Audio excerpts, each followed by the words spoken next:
Are you guys going off-road for the first time? Or maybe you're just here brushing up on your basics? Well, in this video, I have the top 10 must-know things to be able to go off-road and have a fun, safe, and unforgettable trip. Off-roading is probably one of the best ways to get out there and see Australia's beautiful landscape.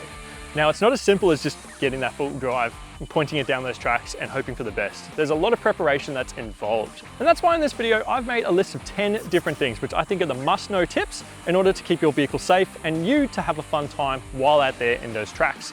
So they're going to be things from essential gear that I recommend to bring, all the way through to driving techniques in order to get over obstacles you'll likely encounter. So let's dive into that list now. Now, before you even think about hitting those tracks, make sure you understand your four-wheel drive inside and out. And that's things such as your 4 high, 4 low, any diff locks you have, and also how much ground clearance your vehicle has. Now, knowing these things is super important because if you don't know your vehicle inside and out, how do you expect to control the vehicle when you're off-road and things maybe are starting to go a little bit wrong or a little bit pear-shaped? You got to know that knowledge of how your shifters work, how any sort of optional extras such as diff locks, or even if that comes from factory, how to operate those diff locks, ensuring that your vehicle is in the correct gears going up those hills, plus also whether or not your vehicle's got enough clearance to be able to get over the certain obstacles you're trying to tackle. Oh, and also, don't forget, find your recovery points. You're gonna wanna find those before you go anywhere because you don't wanna be hunting around for those when it's dark or you're stuck in mud and the mud's all the way up to here. You're not gonna be able to find them otherwise. So make sure you do yourself a favor, find those recovery points. And if you don't have any rated recovery points on your vehicle, make sure you go and get a set because you're gonna need them when stuff goes pear-shaped. Now, tire pressures is another really important topic.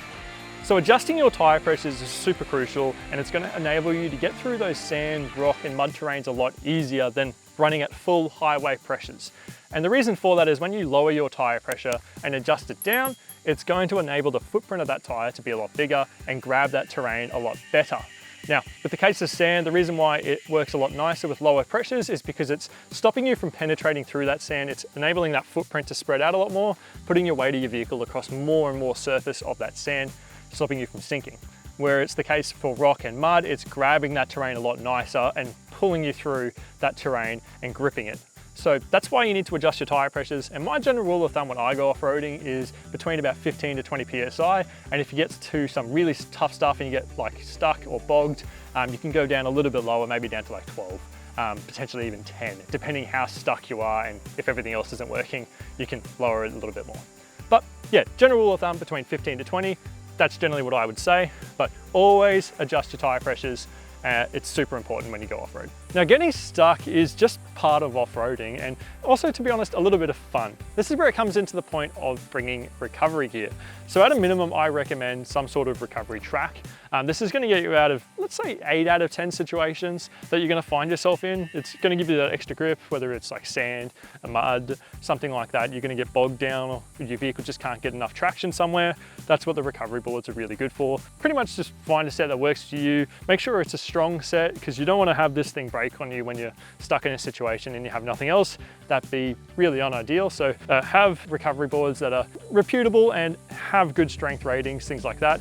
It's gonna get you out of a lot of sticky situations if you're gonna be doing a lot of off-roading. The other important thing to have is some sort of way to sort of snatch yourself out with another vehicle. So that involves like a snatch strap or a snatch rope, some sort of shackle, whether it's a soft shackle or a hard shackle, to be able to attach the rope to your vehicle and recovery point. Maybe even carry some spares just in case the vehicle you're getting snatched out with or is recovering you, or maybe you're recovering them, they might not have the shackles required for their vehicle. So maybe carry around a set just in case for your vehicle and also someone else's vehicle.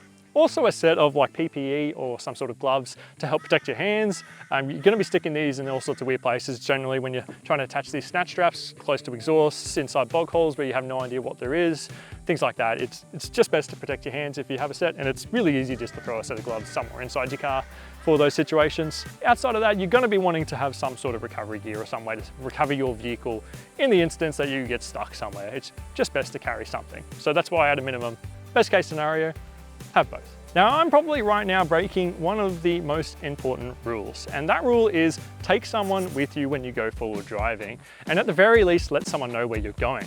Now the reason you want to do that is because if, let's say you get stuck somewhere, if you have another vehicle, the best solution is you've already got another car there, they can recover you, you know who they are, so they're likely going to be willing to try and help you out of that situation and get your vehicle out. Or maybe your car breaks down, which does happen all the time when you go off-road. It's just one of the things that comes with the nature of off-roading. Your car breaks certain parts or something goes wrong. The other person can then take you back and you can recover your vehicle later on, or you can go get some spare parts and come back to your vehicle and fix it. Worst case scenario, you have an accident. What happens if you have an accident and you're unable to contact the emergency services because of that accident? If you have someone with you, they can then generally contact the emergency services for you. That's why I say contact another person and let them know where you're going before you actually head out, and show them maybe the area or even the exact route you're planning on taking and the time that you're expecting to come back. So that way, if you're not back in time, they can then reach out to certain people, whether it's the emergency services or maybe a group of friends that know the area really well, and then they can go out and try and help find you and make sure you're actually okay. Every little bit of terrain that you encounter while going off-road, and there's going to be a fair few, especially in Australia where the diversity of the country is quite huge, it's going to require a different sort of driving technique and also knowledge of how your car operates in order to get through that obstacle safely, but also easily. General rule of thumb for a lot of different things is online already, and I won't be able to cover every single different terrain in this particular video. So I really recommend looking those up, trying to research a little bit more before you go out, especially if you know you're going to like somewhere with like sand or lots of hills or lots of shaly rocks, things like that. Try and like Google how to get through those things and like good techniques. There's heaps of videos online that you can find teach you all of those things. But say for a couple here, like steep descents, you want to be able to put your car into low range. That's going to help slow that vehicle down using the engine braking and gear braking sort of a thing, using that gearbox and also engine to work together to slow your vehicle down going down that hill. You don't want to be using your brakes too much because you can lock those up. It's going to cause you to lose traction. You might even just slide down that hill because your brakes just locked your wheels up and they're just sliding across the surface. So that's one technique, one sort of example where it's really important to know the way to get through those obstacles. Another one could be sand driving. You want to keep your momentum up because if you start slowing and stopping, you're going to just bog down into that sand and it's going to cause you to need to get recovered because you're basically stuck in that sand from that point. If you stop and try to get out, you could just dig yourself into that sand. Try and keep your momentum up as best as possible. It doesn't have to be fast momentum, but just momentum. As I'm sure you're well aware, Australia's weather is just super unpredictable and crazy.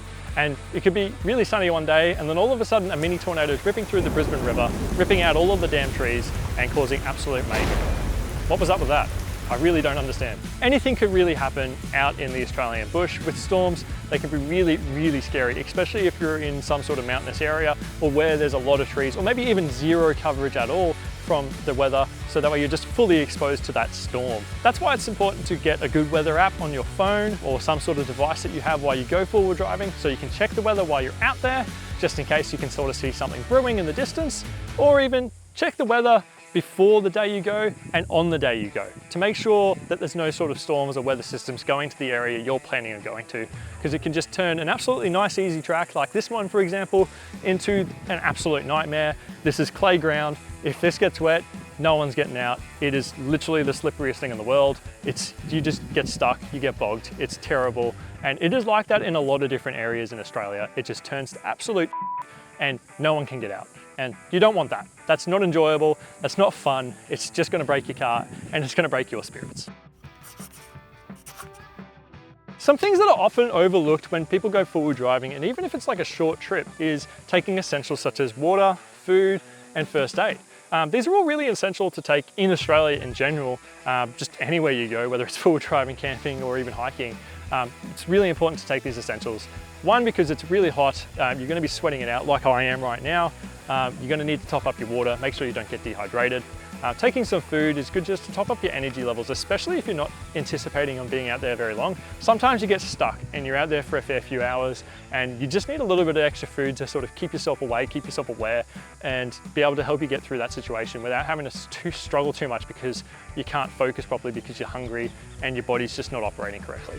And the first aid is, just in case something goes wrong. And because you live in Australia, let's face it, snakes are freaking everywhere. So just get a first aid kit and also a snake bite kit. And sometimes you can even get a first aid kit that's combined with the snake bite kit.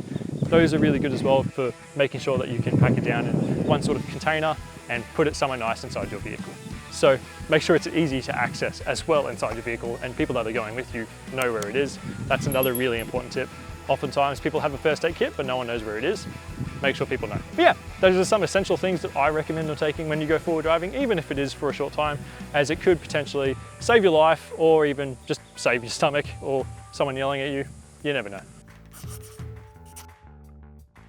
Now, if you're out there off-roading and you come across an obstacle that you just don't feel comfortable doing, it looks a little bit too challenging for your sort of comfort level and your ability of driving as well, it's really important to know when to say no and when you've hit your limit, because that could be the result of saving your car, potentially even saving yourself from injury if the worst happens and you have an accident. Make sure when you come up to an obstacle, if you're sort of a little bit unsure but you think you might be able to tackle it, have a walk for a bit, check it out, see how, ooh, that's really, really soft. Check it out, see how deep stuff is, see how sort of steep and maybe shaly stuff is. Be aware that if you don't feel 100% confident doing the actual obstacle when you try it. So it's probably best just to sort of take a step back, have a breather for a second, assess whether or not you really want to take that risk. And if it's outside of that comfort zone and you really don't want to do it, then feel free to say no, because it could really save your car, or it could even save yourself from some sort of terrible injury because of an accident while taking on that challenge.